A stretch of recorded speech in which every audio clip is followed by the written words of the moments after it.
مشاهدينا الافاضل، اهلا ومرحبا بكم. نشرة اخبار الفضاء الاريتريه لهذه الفتره يصحبكم فيها محمود عبد الله بكفاح، والتي نستهلها باهم وابرز العناوين.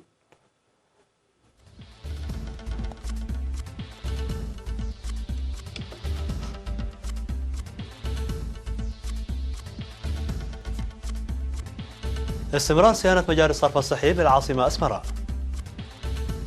سمينار تنويري حول القانون والصحه بمديريه كركبت.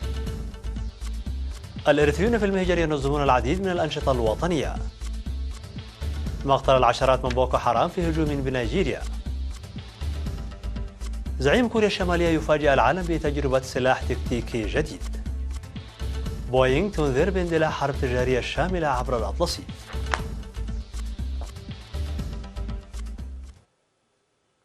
مرحبا بكم من العناوين إلى التفاصيل.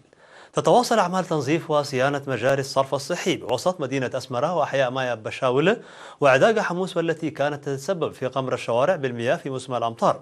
وأوضح مسؤول مشاريع الدهلو سيد صالح مدين في حديثه عن الأعمال المنفذة وتحدياتها بأن العمل بدأ بإصلاح مجاري السيول القادمة من أحياء أخريا وأربعة أسمرة وغزة كنيشة إلى مناطق بشاول والسوق، إلا أن امتلاء تلك المجاري بالطمي والنفايات الصلبة اضطرهم لإزالتها وصيانة الأجزاء المتضررة. وأشار إلى إزالة حوالي 27 ألف متر مكعب من الطمي من المجاري المغطاة والمكشوفة، أي ما يعادل حمولة 1500 شاحنة من مسافة كيلومتر و125 متر من المجاري خلال العمل الجاري من موقع بارتبلتس وحتى منطقة عوناغود. ونبه السيد صالح إلى أن حيز مياه الصرف الصحي على ضفاف مايبلا للاستخدام الزراعي هو السبب الرئيسي لامتلاء المجاري، كما أن رمي النفايات الصلبة على مجاري الصرف الصحي هو السبب الثاني للمشكلة. وقال مسؤول الصرف الصحي بقسم المياه بالإقليم الأوسط المهندس يوهانس مولو أن مجاري الصرف الصحي مهمة لضمان نظافة أسمرة وصحة سكانها، وأن العمل الجاري يهدف في الأساس لنظافة المدينة. وأوضح السكان أن المجاري لم تجد الاهتمام لسنوات طويلة، ويجب على الإدارات تنظيم المواطنين وإقامة اللجان لحماية هذه المجاري وضمان نظافتها. وأشار المزارعون إلى إدراكهم بأن أعمال حجز مياه الصرف الصحي التي كانوا يقومون بها هي السبب في المشكلة. وقد جرى العمل في الماضي بتوسيع مجاري الصرف الصحي وتغيير أنابيب الصرف من سعة 30 سنتيمترا إلى 60 سنتيمترا، وتركيب حاويات لتفتيش المجاري عند التقاء الخطوط الصغيرة بالكبيرة. وفي ذات السياق تجرى أعمال صيانة وسفلتة شوارع العاصمة أسمرة التي كانت تعيق حركة مرور السيارات في خطة ستنفذ على مرحلتين.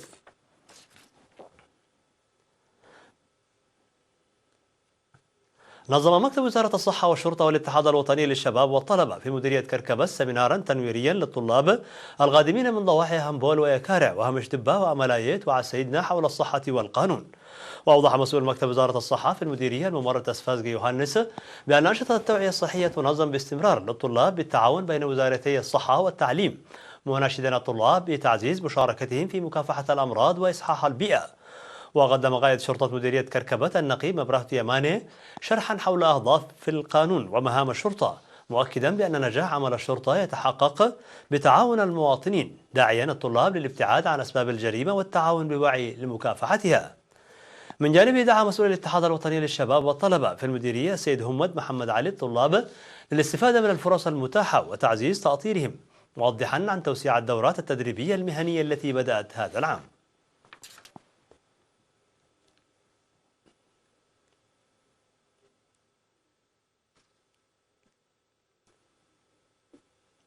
نظم الإريتريون المقيمون في استراليا والسويد وجنوب السودان العديد من أنشطة الدبلوماسية الشعبية. فقد أقام المواطنون الناشطون في مختلف التنظيمات الوطنية بمدينة ملبورن الأسترالية برنامج حواري حول الأوضاع الراهنة في البلاد. وقدم قنصل عام إريتريا في استراليا السيد محاري تخصي توضيحا حول الجهود الجارية لتمهيد الأرضية للشراكة والتعاون بين إريتريا ودول القرن الإفريقي. وقال أن تفاني وتضحيات الشعب الإريتري كانت حاسمة في الوصول إلى هذه المرحلة، مشددا على أهمية دور مواطني المهجر لإنجاح البرامج الوطنية الموضوعة. ومن جهة أخرى قيم فرع الاتحاد الوطني للمرأة الإريترية في السويد أنشطته نصف السنوية يوم 13 و14 من أبريل بمدينة فيلين. وقدم في الاجتماع الذي شاركت فيه العضوات من مختلف المدن السويدية تقريرا عن الأنشطة العامة للفرع، كما بحثت تحديات المرأة وكيفية مواجهتها. كما قيمت جمعية أصحاب شاحنات صهاريج المياه التي تضم 500 عضو في جوبا بجنوب السودان أنشطتها الدورية. وصادق الاجتماع على دستور الجمعية الذي يوضح حقوق وواجبات الأعضاء فضلا عن تقديم توضيح حول التأمين وعملياته من قبل السيد زرؤول ميكائيل المدير العام لشركة نيو السودان للتأمينات.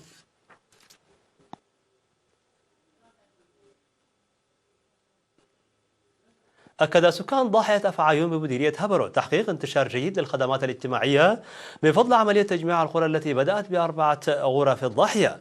وأشار السكان إلى الاستقرار المعيشي بعد تجمعهم وعملهم لإكمال بناء المدرسة الابتدائية قيد الإنشاء والتي تسع ل 340 طالبا فضلا عن توسيع المؤسسة الصحية، موضحين بأنهم كانوا يسيرون مسافة 17 كيلومترا للحصول على الخدمات الصحية في عريتاي، وطالبوا بإرساء الخدمات المتبقية وتمهيد الأرضية للدفع بالنشاط الزراعي لتحسين حياتهم الاقتصادية.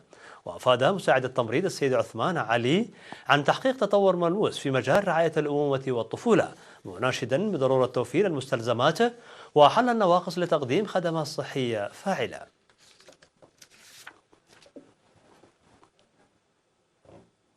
مشاهدينا الأفاضل، كانت هذه الأخبار الداخلية. فاصل قصير ونوافيكم بالأخبار العالمية، ابقوا معنا.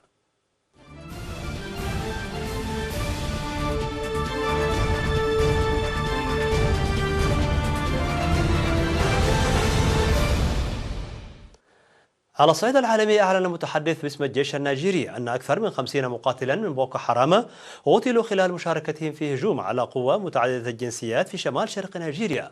وقال العقيد أزيم بيرماندو أن جنديين تشاديين قتلا في الهجوم الذي شنته بوكو حرام واستهدف قوة العمل المشتركة التي تتألف من جنود من تشاد والكاميرون والنيجر ونيجيريا، وتم نشرها في نيجيريا لمقاتلة الجماعة المتطرفة. كما جرح في الهجوم 11 جنديا. وتعد منطقة شمال شرق نيجيريا مركز تمرد بوكو حرام المستمر منذ 10 سنوات، لكنه توسع ليطال تشاد والنيجر والكاميرون، حيث أدى التمرد إلى مقتل 27 ألف شخص وتشريد 1.8 مليون.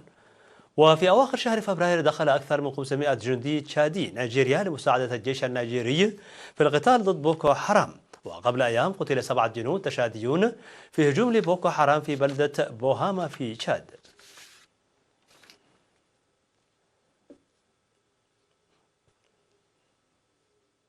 قالت وكالة الأنباء المركزية الكورية الشمالية الرسمية أن زعيم كوريا الشمالية كيم جونغ أون أشرف على تجربة نوع جديد من الأسلحة الموجهة التكتيكية يوم الأربعاء.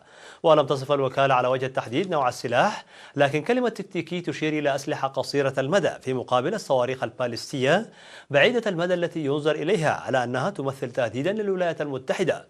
وقالت الوكالة أن الصاروخ مزود بنظام توجيه متميز ورأس حربية قوية. وأضافت أن هذه هي أول تجربة علنية لأسلحة منذ انعقاد القمة الثانية بين الزعيم الكوري الشمالي والرئيس الأمريكي في هانوي في فبراير، والتي انتهت دون التوصل إلى اتفاق. ورفض الرئيس الأمريكي ترامب ووزير خارجيته مايك بومبيو مطالبة الزعيم الكوري الشمالي كيم جونغ أون لواشنطن بإبداء المزيد من المرونة في المحادثات الجارية بينهما.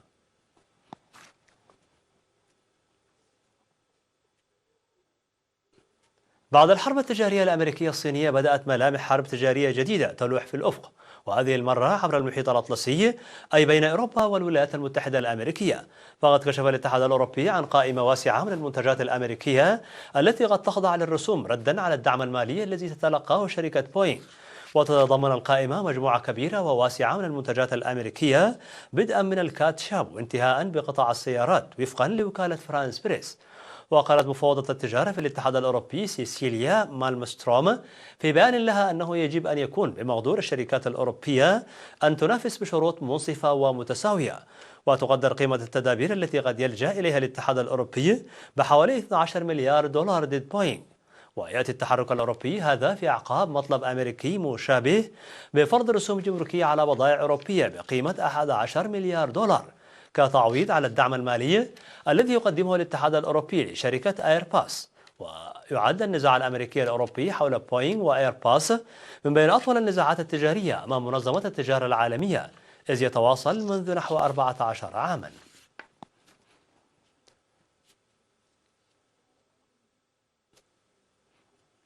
ابتكر فنان من هونغ كونغ روبوتا يعمل بتقنية الذكاء الاصطناعي ليرسم بنفسه. وعمل وونغ ل3 أعوام على تطوير وبرمجة الروبوت الذي سماه AI جيميني وتعليمه الأساليب الفنية. وجرى إعداد التطبيق الحسابي للروبوت ليعمل بصورة عشوائية، وهو بيعني أن وونغ نفسه لم يكن يعرف ماذا سيرسم قبل أن يبدأ في ذلك. الجانب البعيد من القمر هو الاسم الذي اختاره وونغ لمشروعه، وجرت تغذية الروبوت بصور للقمر ثلاثية الأبعاد مصدرها إدارة الطيران والفضاء الأمريكية ناسا، ويستغرق الروبوت نحو 50 ساعة ليخلق مزيجا من المناظر على لوحة ورقية تقليدية، واللوحات معروضة للبيع في لندن، حيث يبلغ متوسط سعر اللوحة الواحدة 13,000 دولار.